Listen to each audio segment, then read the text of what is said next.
Good morning students. Last క్లాస్లో మనం nitrogen metabolism గురించి డిస్కస్ చేసుకున్నాం కదా. నైట్రోజన్ మెటబాలిజంలో ఎసెంబయోటిక్ నైట్రోజన్ ఫిక్సేషన్ కోసం దాంట్లో మనం బ్యాక్టీరియా కోసం డిస్కస్ చేసుకున్నాం. తర్వాత ఉన్నది ఏంటంటే ఆల్గే. ఆల్గేలో మనకి ఎగ్జాంపుల్ ఎవరు తీసుకుంటామంటే పుల్లులేరియా ఈస్ట్. పుల్లులేరియా ఈస్ట్ ఎగ్జాంపుల్ అనమాట. బ్యాక్టీరియా తర్వాత ఆల్గేస్. నెక్స్ట్ దాని తర్వాత సైనోబ్యాక్టీరియా. సైనోబ్యాక్టీరియాని బ్లూ గ్రీన్ ఆల్గే అని కూడా పిలుస్తూ ఉంటాం. సైనోబ్యాక్టీరియాలో ఫస్ట్ మనకి ఏకకణ జీవులు. ఏకకణ జీవులకి ఎగ్జాంపుల్ గ్లియోతీక, అదేవిధంగా సైనోకోకస్. సైనోకోకస్ గ్లియోతీకాని ఎగ్జాంపుల్గా తీసుకుంటున్నాం. అదేవిధంగా తంతురూప జీవులు ఫిలమెంటస్. ఫిలమెంటస్ ఎవరంటే నాస్టాక్, అనబినా, టోలిపోథ్రిక్స్, అదేవిధంగా సైటోనిమా, గ్లియోట్రైకా, ఎసిలటోరియా. ఇవన్నీ కూడా ఫిలమెంటస్కి ఎగ్జాంపుల్గా తీసుకుంటున్నాము. మోనోసెల్యులర్స్కి ఎగ్జాంపుల్ గ్లియోతీక, సైనోకోకస్ ఎగ్జాంపుల్ అనమాట. మోనోసెల్యులర్స్కి గ్లియోతీక, సైనోకోకస్. ఫిలమెంటస్కి నాస్టాకు, అనబినా, టోలిపోథ్రిక్స్, అదేవిధంగా సైటోనిమా, గ్లియోట్రైకా, ఎసిలటోరియాని ఎగ్జాంపుల్గా తీసుకుంటున్నాం అనమాట. ఇవన్నీ కూడా మనం ఎసెంబయోటిక్ నైట్రోజన్ ఫిక్సేషన్లో మనం డిస్కస్ చేసుకుంటున్నాం అనమాట. అసహజీవన నైట్రోజన్ స్థాపన గురించి. Next second one symbiotic nitrogen ఫిక్సేషన్గా తీసుకున్నాం కదా. సెకండ్ వన్ దాంట్లో చూద్దాం. అసింబయోటిక్ అయిపోతే సింబయోటిక్ నెక్స్ట్.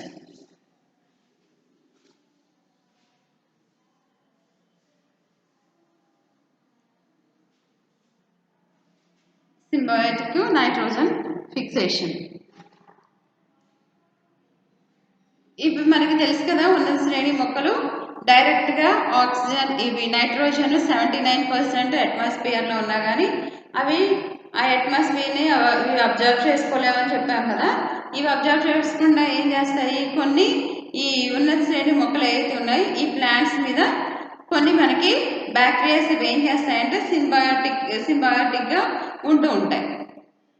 ఎగ్జాంపుల్ మనం ఇప్పుడు చెప్పుకున్నాం నాస్టాక్, అనబినా కానీ, రైజోబియం కానీ, లెగ్యూమినేసి ఫ్యామిలీకి సంబంధించిన ప్లాంట్స్ యొక్క రూట్ నోడ్యూల్స్లో ఇవి సింబయోటిక్గా సహజీవనం చేస్తూ ఉంటాయి అన్నమాట.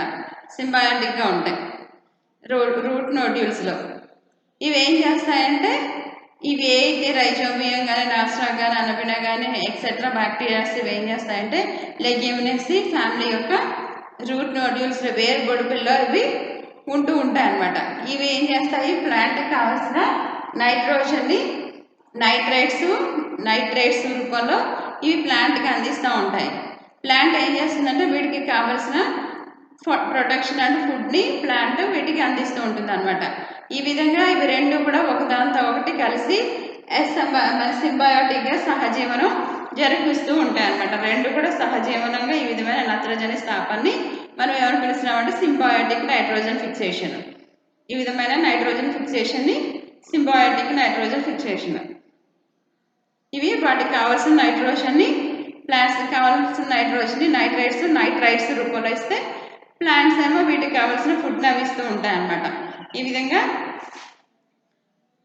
10,000 టైప్స్ ఆఫ్ మనకి ఇలాగా ఈ హోస్ట్లు ప్లాంట్స్ మీద హోస్ట్లుగా ఉంటున్నాయి అన్నమాట. అతిథేయులుగా సహజీవనం 10,000 జాతులు మొక్కల మీద ఈ అతిథేయులు, ఈ బ్యాక్టీరియాస్ అతిథేయులుగా ఉంటున్నాయి అన్నమాట. 10 టైప్స్ ఆఫ్ ప్లాంట్స్ మీద ఈ మ్యాక్సిమం అన్నీ కూడా మనకి ఏ స్పీసెస్ అంటే లెగ్యూమినేసి ఫ్యామిలీకి సంబంధించిన స్పీసెస్, వాటికి సంబంధించినవి ఉంటాయన్నమాట. ఇవన్నీ వాటి యొక్క రూట్ నోడ్యూల్స్లో ఇవన్నీ ఉంటూ ఉంటాయి అన్నమాట. అన్నీ కూడా రూట్ నోడ్యూల్స్లో ఇవన్నీ సహజీవనం చేస్తూ ఉంటాయి అన్నమాట. వీటి గురించి మనకి క్లాసిఫికేషన్ అనేది ఇచ్చాడు అనమాట. Rhizobium classification. ఇవి హోస్ట్ ప్లాంట్స్గా ఉంటున్నాయి కదా, ఆ హోస్ట్ ప్లాంట్స్గా ఉన్న వాటికి క్లాసిఫికేషన్ ఇచ్చాడు.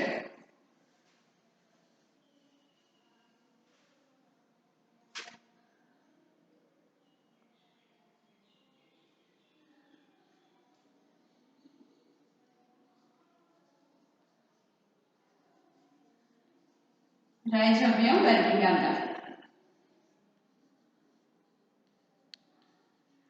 Rhizobium classification. First one rhizobium, అదేవిధంగా ఫస్ట్ వన్ బ్యాక్టీరియా, తర్వాత హోస్ట్ ప్లాంట్ అన్నమాట.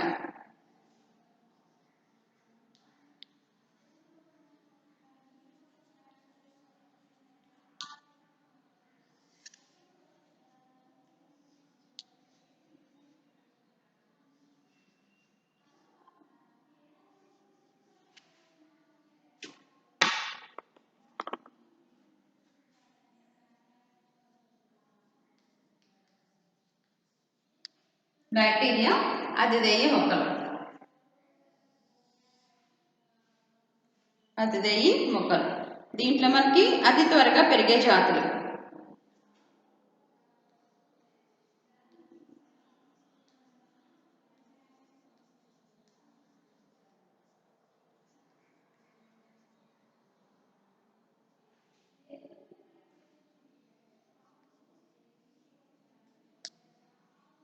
అతి త్వరగా పెరిగే జాతులు.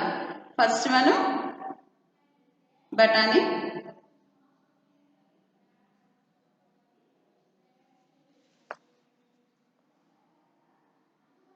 బఠానీ మొక్కలు. దీంట్లో మనకి రైజోబియం లెగ్యూమినేసం.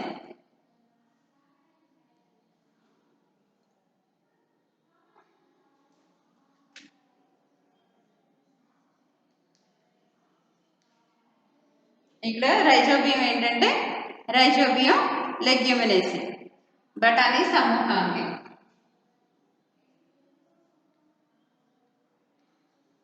బఠానీ సమూహం. ఈ బఠానీ సమూహంలో అతిదేయి ఇక్కడ మనకి రైజోబియం లెగ్యూమినిసారం.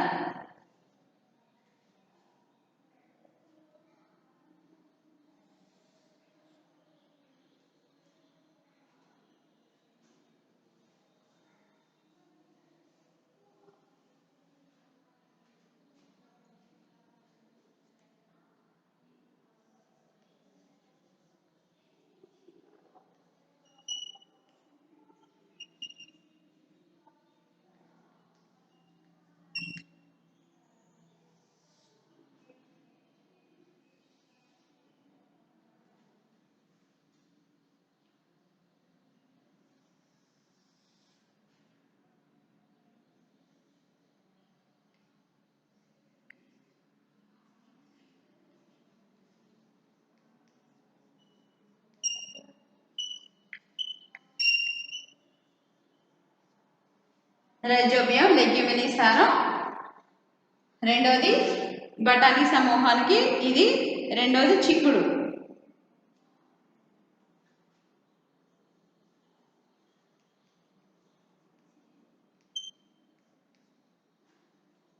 చిక్కుడులో ఫాసోలి, rhizobium ఫాసోలి.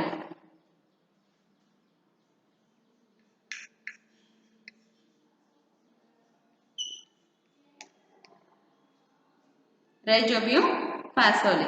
Third one Clover.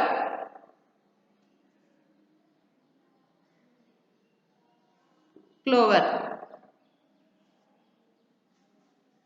Clover సమూహం. Rhizobium ట్రైఫోలి.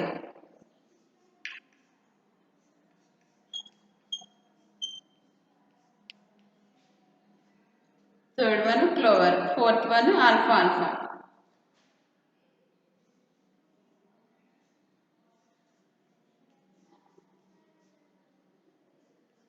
Alpha alpha. Rhizobium millet.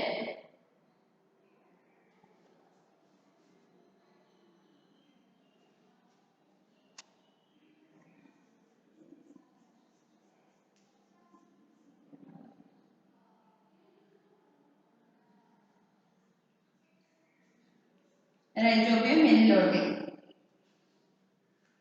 Next నెమ్మదిగా పెరిగే జాతులు.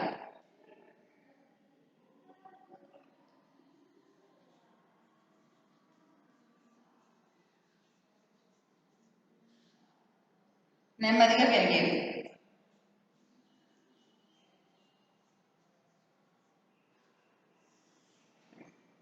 నెమ్మదిగా పెరిగే జాతుల్లో లూపిన్,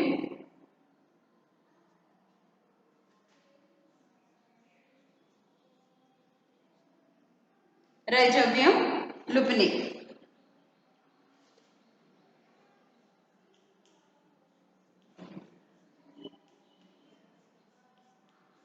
నెమ్మదిగా పెరిగే జాతుల్లో Lupin, rhizobium lupini.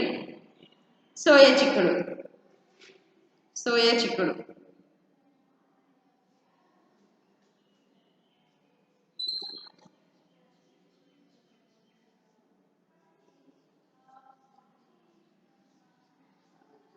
Rhizobium జపనికం.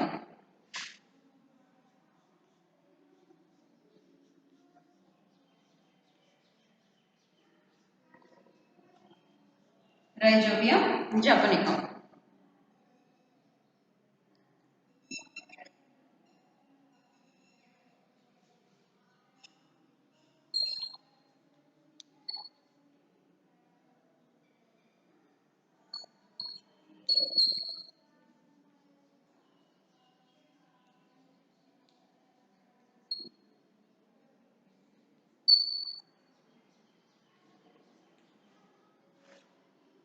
క్లోవర్కి క్లోవరైట్,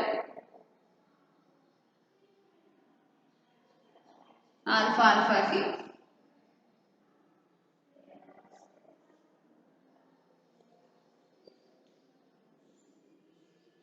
ఆల్ఫాకి లూసినారు. Next లూపిన్స్, soya చిక్కుడు.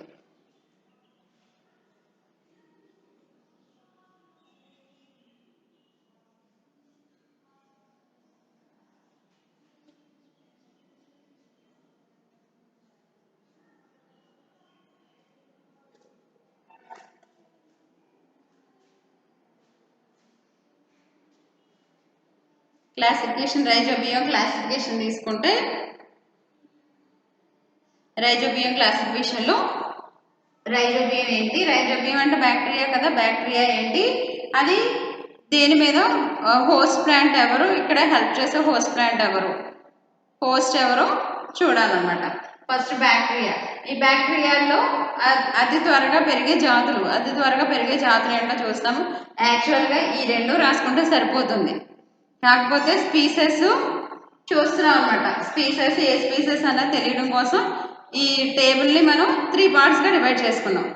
టేబుల్ని 3 పార్ట్స్గా డివైడ్ చేసుకున్నాం అనమాట. యాక్చువల్గా అయితే ఇవి రెండు చాలు. ఇదే సేమ్ ఇక్కడ ఉన్నదే ఫస్ట్లో ఆ స్పీసెస్ ఏ బ్యాక్టీరియా. యాక్చువల్గా ఇది బ్యాక్టీరియా కదా, బ్యాక్టీరియా ఇది, కానీ వాడు ఇక్కడ ఇచ్చాడు ఇవి స్పీసెస్,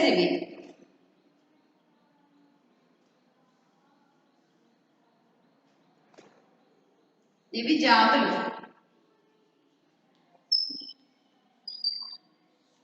యాక్చువల్గా ఈ రెండు అయితే సరిపోతాయి, ఇంకా ఎక్స్ట్రా రాసుకోవసరం లేదు, కానీ వాడు ఇచ్చాడు కాబట్టి మనం 3 రాసుకోవాలి. దీంట్లో అతి త్వరగా పెరిగే జాతులు అనమాట. అతి త్వరగా పెరిగే జాతుల్లో ఏం తీసుకుంటున్నామంటే మనకి గ్రీన్ పీ ఉంటుంది కదా, బఠానీ సమూహం. ఈ బఠానీ సమూహం ఇక్కడ, ఈ బఠానీ మీద హోస్ట్ ప్లాంట్ ఎవరంటే బఠానీ. ఇక్కడ మనకి బ్యాక్టీరియా ఎవరంటే రైజోబియం లెగ్యూమినిసారం. లెగ్యూమినిసారం అనేది బ్యాక్టీరియా అనమాట. ఈ బ్యాక్టీరియా ఈ హోస్ట్ ప్లాంట్ బఠానీ, ఇది లెగ్యూమినేసి ఫ్యామిలీకి సంబంధించింది కదా, ఈ ఫ్యామిలీ యొక్క రూట్ నోడ్యూల్స్లో ఇది సింబయోటిక్గా ఉంటుంది అనమాట. నెక్స్ట్ వన్ చిక్కుడు. చిక్కుడులో బ్యాక్టీరియా ఎవరంటే rhizobium phaseoli. Rhizobium ఫాసోలి. Host plant కూడా మనకి ఇక్కడ బీన్స్ అండ్ బ్లాక్ గ్రామ్ తీసుకుంటాం అనమాట. మినుములు అండ్ చిక్కుడు. Third one Clover group. ఇక్కడ రైజోబియం ట్రైఫోలి. క్లోవర్లో రైజోబియం ట్రైఫోలి బ్యాక్టీరియా ఏం చేస్తుందంటే క్లోవర్ ప్లాంట్ మీద ఉంటుంది అనమాట. హోస్ట్, ఈ బ్యాక్టీరియాకి హోస్ట్ ప్లాంట్ ఎవరంటే క్లోవర్ ప్లాంట్ అనమాట. నెక్స్ట్ వన్ ఆల్ఫాకి ఆల్ఫాలో మనకి రైజోబియం మిల్లోటి. మిల్లిలోటి అనేది ఇక్కడ బ్యాక్టీరియా అన్నమాట. ఇక్కడ హోస్ట్ ప్లాంట్ ఎవరంటే లూసినర్, ఆల్ఫాకి హోస్ట్ ప్లాంట్ లూసినర్ అన్నమాట. నెక్స్ట్ స్లోగా గ్రోత్ అయ్యే స్పీసెస్, దాంట్లో లూపిన్, రైజోబియం పేరు కూడా లుపినియే. Plant host plant lupins. Next సోయాబీన్స్కి రైజోబియం జపనికం.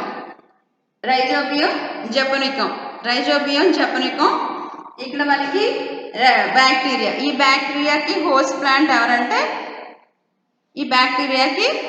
ఇక్కడ హోస్ట్ ప్లాంట్ సోయాబీన్సే. బ్యాక్టీరియా మాత్రం రైజోబియం జపనికం అనమాట. Bacterias rhizobium leguminosarum, rhizobium phaseoli, rhizobium trifolii, rhizobium meliloti, rhizobium lupini, rhizobium japonicum. ఇవన్నీ బ్యాక్టీరియాస్.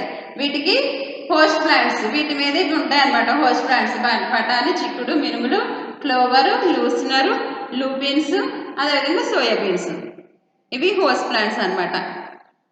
ఇవన్నీ కూడా ఈ సింబయాటిక్గా ఉండే రైజోబియానికి ఈ జాతులన్నింటికి కూడా ఈ మనకి లెగ్యూమినేసి జాతులకు సంబంధించిన వేరుపొడుపులు, ఈ రూట్ నోడ్యూల్స్ ప్రధాన పాత్ర వహిస్తాయి అన్నమాట.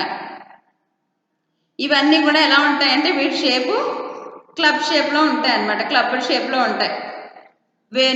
రూట్ నోడ్యూల్స్ అన్నీ కూడా గదాకారంలో 2 to 3 మిల్లీమీటర్స్ వ్యాసాన్ని కలిగి ఉంటాయి అన్నమాట. గదాకారంలో ఉంటాయి. 2 to 3 మిల్లీమీటర్ల వ్యాసాన్ని కలిగి ఉంటాయి అన్నమాట. మనకి ఈ వేరుపొడుపుల్లో నైట్రోజన్ ఫిక్సేషన్ అనేది ఎక్కడ జరుగుతుందంటే బ్యాక్టీరాయిడ్ సెల్స్లో జరుగుతుంది అనమాట. ఈ రూట్ నోడ్యూల్స్లో నైట్రోజన్ ఫిక్సేషన్ అనేది బ్యాక్టీరాయిడ్ సెల్స్లో జరుగుతుంది అనమాట. ఈ బ్యాక్టీరాయిడ్ సెల్స్లో నైట్రోజన్ ఫిక్సేషన్ జరగడానికి నైట్రోజినేజ్ ఎంజైమ్ అనేది హెల్ప్ చేస్తుంది. అనమాట. నైట్రోజన్ ఫిక్సేషన్ బ్యాక్టీరాయిడ్ సెల్స్లో జరుగుతుంది అనమాట. ఈ జరగడానికి నైట్రోజినేజ్ అనే ఎంజైమ్ హెల్ప్ చేస్తుంది అనమాట. ఈ నైట్రోజనేజ్ ఎంజైమ్ సమక్షంలో ఇవి ఏం చేస్తాయంటే నత్రజని స్థాపన అనేది జరిపించుకుంటాయి అన్నమాట. Next nitrogen fixation mechanism.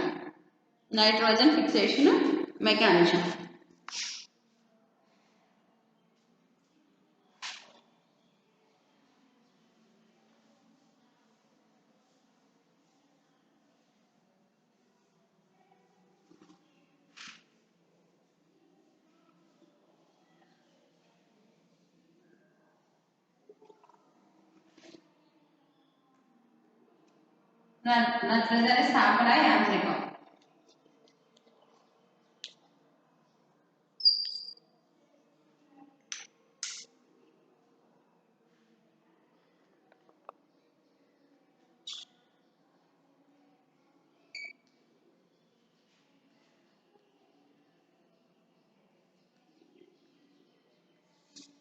Nitrogen fixation mechanism.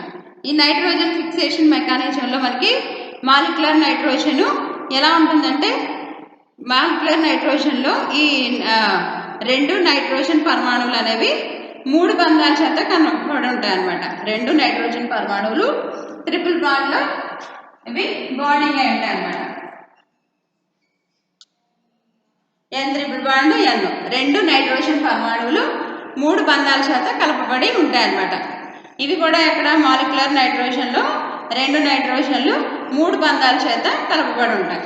Nitrogen triple bond నైట్రోజన్గా ఇలా కలపబడి ఉండడం వల్ల ఏమవుతుందంటే ఈ నైట్రోజన్ అణువులకి ఎక్కువ స్థిరత్వం అనేది వస్తుంది అనమాట. ఇవి ఎప్పుడైతే బాండింగ్, ఇప్పుడు ఫర్ ఎగ్జాంపుల్ ఒక కర్ర తీసుకున్నాం అనుకోండి, దాన్ని విరిచేయడం చాలా కష్టం. అదే బంచ్ తీసుకున్నాం అనుకోండి, బంచ్ ఆఫ్ ఇవి మనం స్టిక్స్ తీసుకుంటే ఏమవుతుంది, అవి విరవడం చాలా కష్టంగా ఉంటుంది. అదేవిధంగా ఒకటి ఉంటే ఆ బాండింగ్ మనకి స్ట్రాంగ్గా ఉండదు. కానీ ఇప్పుడు 3 మాలిక్యూల్స్ కలిపి ఒక బాండింగ్ అయ్యాయి. ఈ 3 కలిసి ఉన్నాయి కాబట్టి నైట్రోజన్ అణువుకి ఎక్కువ స్థిరత్వాన్ని కలిగి ఉంటుంది. చర్య మాత్రం తక్కువ చర్యను చూపిస్తుంది అనమాట. ఎక్కువ స్థిరత్వం కలిగి తక్కువ చర్య అనేది రియాక్షన్ అనేది తక్కువగా జరుగుతూ ఉంటుంది అనమాట. అదే మనకి ప్రోకారియట్స్ తీసుకున్నాం అనుకోండి, ప్రోకారియట్స్లో ఈ నైట్రోజన్ ఫిక్సేషన్ అనేది ప్రోకారియట్స్లో నైట్రోజన్ ఎంజైము సమక్షంలో జరుగుతుంది అనమాట. నైట్రోజన్ ఫిక్సేషన్ అనేది ప్రోకారియట్స్ తీసుకుంటే కేంద్రక పూర్వ జీవుల్లో నైట్రోజన్ ఫిక్సేషన్ అనేది ఎవరి సమక్షంలో జరుగుతుందంటే నైట్రోజన్ ఎంజైము ముఖ్య పాత్ర వహిస్తుంది, దాని సమక్షంలో జరుగుతుంది అనమాట. ముఖ్య పాత్ర వహించేది ఇక్కడ నైట్రోజన్ ఎంజైము. ఈ రసాయనిక చర్య ఈ రియాక్షన్ అంతా జరగడానికి ముందు ఈ నైట్రోజన్ మాలిక్యూల్స్ ఏవైతే ఉన్నాయో ఇవి ఈ నైట్రోజన్ మాలిక్యూల్స్ ఎంజైమ్ సర్ఫేస్కి ఇవి గట్టిగా అటాచ్ అయి ఉంటాయి అన్నమాట. ఎంజైమ్ యొక్క ఇవి నైట్రోజన్ ఎక్కడ ఉంటాయి, ఎంజైమ్ యొక్క సర్ఫేస్కి ఎంజైమ్ యొక్క ఉపరితలానికి గట్టిగా ఇవి బంధింపబడి ఉంటాయి అన్నమాట. ఈ అమ్మోనియా ఏర్పడిన తర్వాత మాత్రమే ఈ ఎంజైమ్ నుండి ఈ నైట్రోజన్ అనేది సపరేట్ అయిపోతుంది అనమాట. నైట్రోజన్ సపరేట్ అయిపోతుంది. ఫస్ట్ ఇవి ఎంజైమ్స్కి ఇవి ఎంజైమ్ యొక్క సర్ఫేస్కి ఇవి ఈ నైట్రోజన్ స్టార్టింగ్లో నైట్రోజన్ మాలిక్యూల్స్ ఏవైతే ఉన్నాయో ఇవి ఎంజైమ్ యొక్క సర్ఫేస్కి గట్టిగా అటాచ్ అయి ఉంటాయి. ఈ తర్వాత ఇవి ఏం చేస్తాయంటే డివిజన్ జరిగేటప్పటికి మియాసిస్ తర్వాత ఇవి ఏం చేస్తాయి, అమ్మోనియా ఏర్పడిన తర్వాత ఇవి ఈ నైట్రోజన్ నుంచి ఇవి సపరేట్ అయిపోతాయి అన్నమాట. నైట్రోజన్ ఎంజైమ్ నుండి సపరేట్ అయిపోతుంది. సపరేట్ అయిపోతే అంటే ఇక్కడ మియాసిస్ డివిజన్ గురించి వీటిలో అసలు సరైన అవగాహన అనేది లేదనమాట. మియాసిస్ డివిజన్ అనేది ఏ విధంగా జరుగుతుంది, ఇది ఎందుకు సపరేట్ అయిపోతుంది అన్నది మాత్రం వీటిలో సరైన అవగాహన అనేది లేదనమాట. కానీ ఇక్కడ కూడా నైట్రోజనేజ్ ఎంజైమ్ అనేది మెయిన్ రోల్ ప్లే చేస్తుంది కదా. ఈ నైట్రోజనేజ్ ఎంజైమ్ వల్ల ఇవి ఏమవుతాయంటే నైట్రోజన్ మాలిక్యూల్స్ పెయిర్స్గా ఫామ్ అవుతాయి అన్నమాట. జతలుగా ఇవి ఏర్పడడం వల్ల అమ్మోనియా అనేది ఇప్పుడు ఫామ్ అవుతుంది అనమాట. ఈ నైట్రోజన్ కూడా ఇవి బాండింగ్ ఫామ్ చేసుకోవడానికి కారణం ఎవరు అంటే నైట్రోజనేజ్ ఎంజైమ్ అనమాట. ఇది బాండింగ్ ఫామ్ చేసుకోవడానికి ఎవరు కారణం అంటే నైట్రోజనేజ్ ఎంజైమ్. ఈ నైట్రోజనేజ్ ఎంజైమ్ వల్ల ఈ నైట్రోజన్ బాండింగ్ ఫామ్ చేసుకుంటుంది. ఈ బాండింగ్ ఫామ్ చేసుకుంటే అప్పుడు అమ్మోనియా అనేది ఇక్కడ ఏర్పడుతుంది అనమాట. ఇవి జతలుగా ఏర్పడడం వల్ల అమ్మోనియా అనేది ఏర్పడుతుంది అనమాట. ఇక్కడ నైట్రోజన్ స్థాపన అనేది మనకి లెగ్యూమినేసి రూట్ నోడ్యూల్స్లో జరుగుతూ ఉంటుంది కదా. వాటి యొక్క రూట్ నోడ్యూల్స్లో ఇది నైట్రోజన్ ఫిక్సేషన్ అనేది జరుగుతూ ఉంటుంది అనమాట. దీంట్లో మనకి చాలా ఎక్కువ నైట్రోజన్ గురించి చాలా ఎక్కువ ఇచ్చాడు. మనకు ఒక ఎస్ఐ క్వశ్చన్కి ఎంత కావాలో అంత రాస్తే మనకి సరిపోతుంది అనమాట. సింబయాటిక్ మెకానిజం గురించి నేర్చుకుంటే అసలు first nitrogen 4 types of nitrogen గురించి నేర్చుకున్నాం కదా, అది ఇది నేర్చుకుంటే సరిపోతుంది అనమాట. దీంట్లో నెక్స్ట్ వన్ ఎంజైమ్స్. యాక్చువల్గా ఇది మనకి 3rd యూనిట్లోది నైట్రోజన్, మనం 2nd యూనిట్లో చెప్పేసుకున్నాము.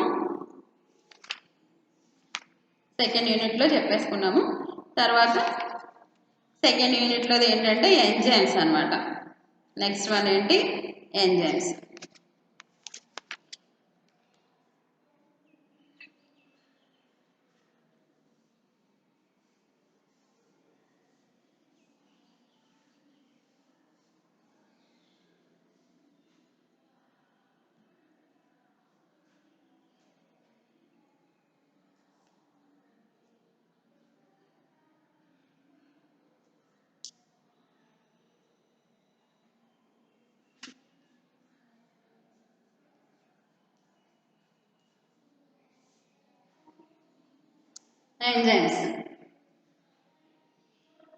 ఎంజైమ్స్ అంటే ఎవరంటే జీవరసాయన చర్యల్ని నియంత్రించే ఉత్ప్రేరకాలు ఎవరైతే ఉన్నారో వాటిని ఏమని పిలుస్తామంటే ఎంజైమ్స్. మెటబాలిక్ రేషియోస్ని ఆర్గానిక్ కెటలిస్ట్లుగా వీటిని పిలుస్తూ ఉంటాం అనమాట. ఎంజైమ్స్ని ఆర్గానిక్ కెటలిస్ట్గా పిలుస్తూ ఉంటాం అనమాట. ఇవి ఏం చేస్తున్నాయి, జీవరసాయనిక చర్యల్ని ఏం చేస్తూ ఉంటాయి, నియంత్రించు కర్బన ఉత్ప్రేరకాలు అనమాట. ఆర్గానిక్ కెటలిస్టులుగా పిలుస్తాం అనమాట వీటిని. కర్బన ఉత్ప్రేరకాలు ఏవైతే ఉన్నాయో ఆర్గానిక్ కెటలిస్టులు, వీటిని ఏమని పిలుస్తున్నామంటే ఎంజైమ్స్ అని పిలుస్తున్నాం అనమాట. వీటిని ఎంజైమ్స్ అని పిలుస్తూ ఉంటాం అనమాట. ఇవి ఎటువంటి మార్పులు కూడా చెందకుండా మనకి ఈ జీవకణాలు మన యొక్క సెల్స్లో ఇవి రసాయన చర్యలను అతి తక్కువ ఉష్ణోగ్రత దగ్గర ఇవి ఏం చేస్తాయంటే అతి తక్కువ ఉష్ణోగ్రత వద్ద పీడనాల వద్ద త్వరితంగా జరిగేటట్లు చేసే ఏవైతే ఉన్నాయో వాటిని ఎంజైమ్స్గా పిలుస్తున్నాం అనమాట. వాటిని ఎంజైమ్స్ అని పిలుస్తున్నాం అనమాట. జీవరసాయన చర్యలు అతి తక్కువ ఉష్ణోగ్రత దగ్గర తొందరగా జరిగేటట్లు చేసాయి. అంటే మెటబాలిక్ రేషియోస్లో హెల్ప్ చేసే వాటిని ఆర్గానిక్ కెటలిస్ట్లుగా పిలుస్తున్నాము. ఇవి మెటబాలిక్ రేషియోస్లో రియాక్షన్స్లో హెల్ప్ చేస్తూ ఉంటాయి అన్నమాట. అలా హెల్ప్ చేసే ఆర్గానిక్ కెటలిస్ట్లు ఏవైతే ఉన్నాయో వాటిని ఏమని పిలుస్తున్నాము అంటే ఎంజైమ్స్ అని పిలుస్తున్నాం అనమాట. ఈ ఎంజైమ్స్ యొక్క చర్యలు మన బాడీలో సరిగ్గా లేకపోతే ఈ ఎంజైమ్స్కి హెల్ప్ చేసేది హార్మోన్స్ కదా, వీటినే మనం హార్మోన్స్గా కూడా పిలుస్తూ ఉంటాం. హార్మోన్స్ ఇన్బ్యాలెన్స్డ్ అయిపోతే ఆటోమేటిక్గా ఏం ప్రాసెస్ జరుగుతుందమ్మా, బాడీలో మెటబాలిజం అనేది రసాయనిక చర్యలు అనేవి జీవరసాయనిక చర్యలు అనేవి సరిగ్గా జరగవు అనమాట. మన మెటబాలిజం సరిగ్గా వర్క్ చేయదు. అప్పుడు ఉండాల్సిన వాళ్ళు లావైపోవడమో సన్నమైపోవడమో ఇవి జరుగుతూ ఉంటాయి అనమాట. హార్మోన్స్ ఇన్బ్యాలెన్స్డ్ అయిపోతే అన్నీ జరగాల్సిన వర్క్స్ సరిగ్గా జరగకపోవడం జరుగుతూ ఉంటుంది అనమాట. వీటి కోసం మనకి ఎంజైమ్ల మీద రీసెర్చ్ చేసిన శాస్త్రవేత్త ఎవరంటే జ్యూబ్రన్ ఫేట్ అనే శాస్త్రవేత్త ఫస్ట్ ఎంజైమ్స్ గురించి మనకి ఇంట్రడ్యూస్ చేశాడు అనమాట.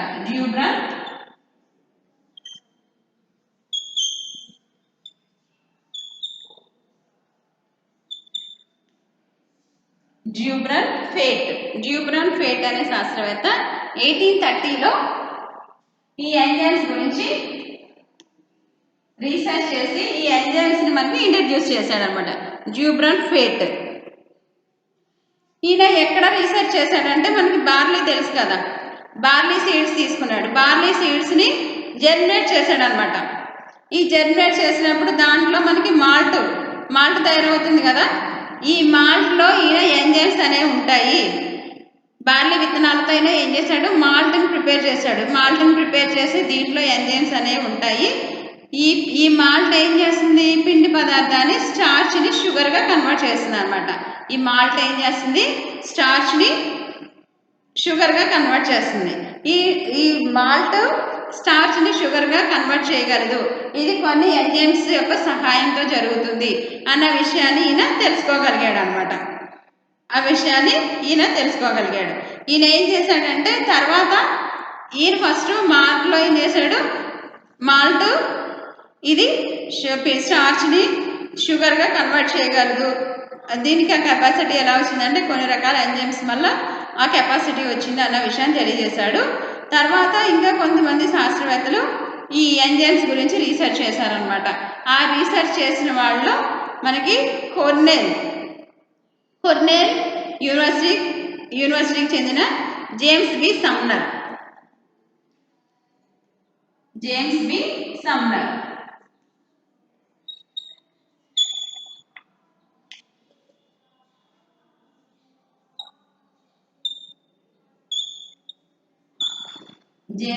సమ్నర్ అనే శాస్త్రవేత్త ఈయన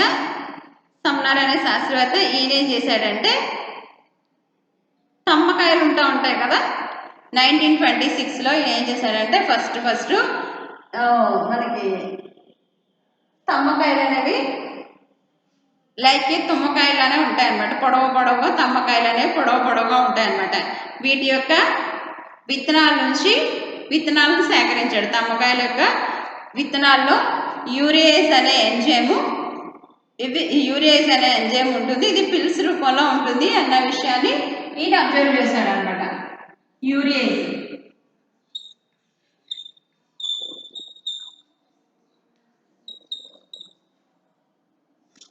యూరియేజ్ అనే ఎంజైమ్ పిల్స్ రూపంలో ఉంటుంది అన్న విషయాన్ని ఈయన తెలుసుకున్నాడు అనమాట.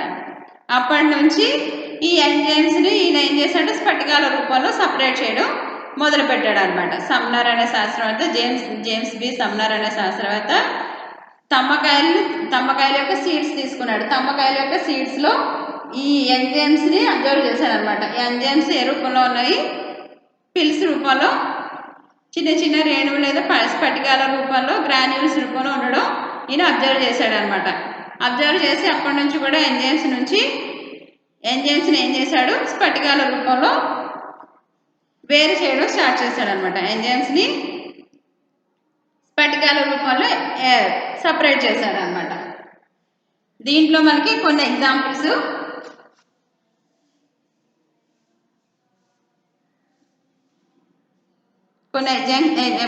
ఏమి ఇచ్చాడంటే ట్రిప్సిన్.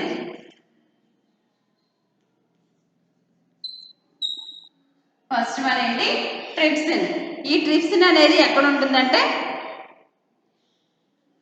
క్యాటల్స్ ఉంటాయి కదా, క్లోమంలో ఉంటుంది అనమాట. పశువుల యొక్క క్లోమంలో.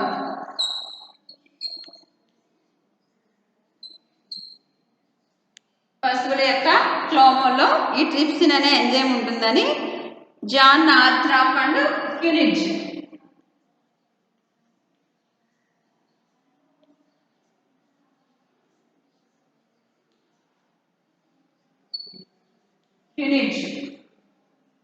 వీళ్ళిద్దరూ తెలియజేశారనమాట. ట్రిప్సిన్ అనే ఎంజైము క్లోమంలో, పశువుల యొక్క క్లోమంలో ఇది ఉంటుంది.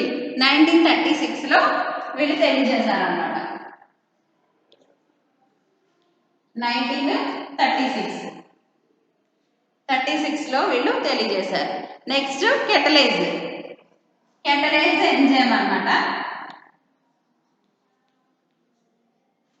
ఈ కెటలేజ్ కూడా ఎక్కడ ఉంటుందంటే క్యాటిల్స్ యొక్క లివర్లో ఉంటుందని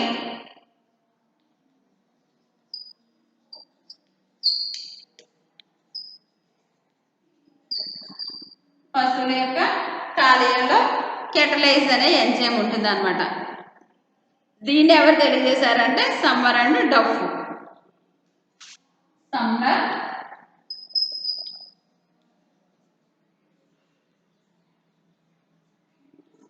సమ్మర్ అండ్ డఫ్ అనే శాస్త్రవేత్త 1937లో.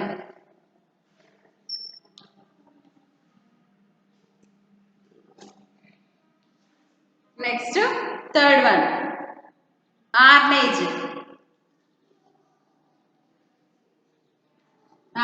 అనే ఎంజైము. ఇది కూడా పశువుల యొక్క క్లోమంలో ఉంటుంది.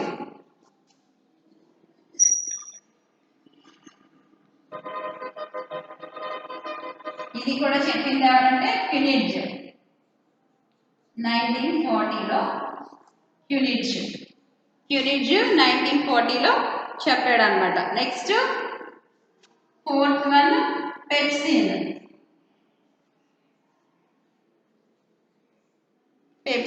ఈ పెప్సిన్ పంది జీర్ణాశయంలో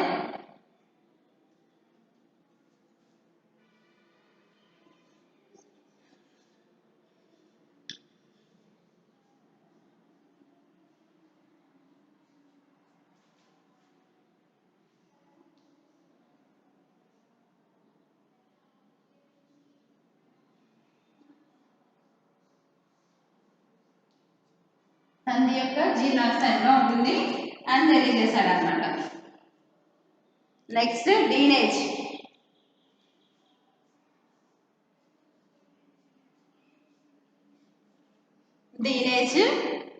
ఇది పశువుల యొక్క క్లోమంలో.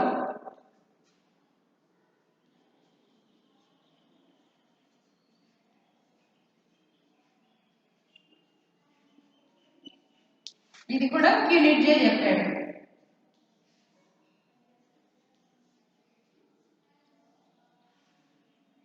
డీనేజ్ అనే ఎంజైమ్ పశువుల యొక్క క్లోమంలో ఉంటుందని క్యూనిడ్జ్ అనే శాస్త్రవేత్త చెప్పాడు అనమాట. ఈయనేమో 1946లో చెప్తే ఈయనేమో 1950లో ఈయన చెప్పడం అనేది జరిగింది అనమాట. ఓకేనా. కొన్ని ఎంజైమ్స్ ఎగ్జాంపుల్గా ఇచ్చారనమాట.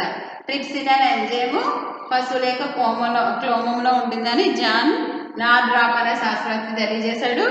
కెటలేజ్ అనే ఎంజైమ్ పశువుల యొక్క కాలేయంలో ఉంటుంది, క్యాటిల్స్ యొక్క లివర్లో ఉంటుందని క్యూనిడ్జ్ మనకి సమ్మర్ అండ్ డఫ్ చెప్పారనమాట. ఇక్కడ మనకి క్లోమంలో ఉంటుందని చెప్పింది ఎవరు, జాన్ నార్థ్రాప్ అండ్ క్యూనిడ్జ్ 36లో. ఈ వీళ్ళేమో 1937లో కాలేయంలో ఉంటుందని చెప్పారనమాట కెటలైజ్ అనే ఎంజైమ్. నెక్స్ట్ ఆర్నేజ్ అనే ఎంజైమ్ పశువుల యొక్క క్లోమోలో ఉంటుందని క్యూనిడ్జ్ మరలా 1940లో ఒక్కడే చెప్పాడు అనమాట. నెక్స్ట్ పెప్సిన్ ఎక్కడ ఉంటుందంటే పంది యొక్క జీర్ణాశయంలో ఉంటుందని జాన్ నార్డ్రాప్ 1946లో ఈయన సింగిల్గానే చెప్పాడు అనమాట.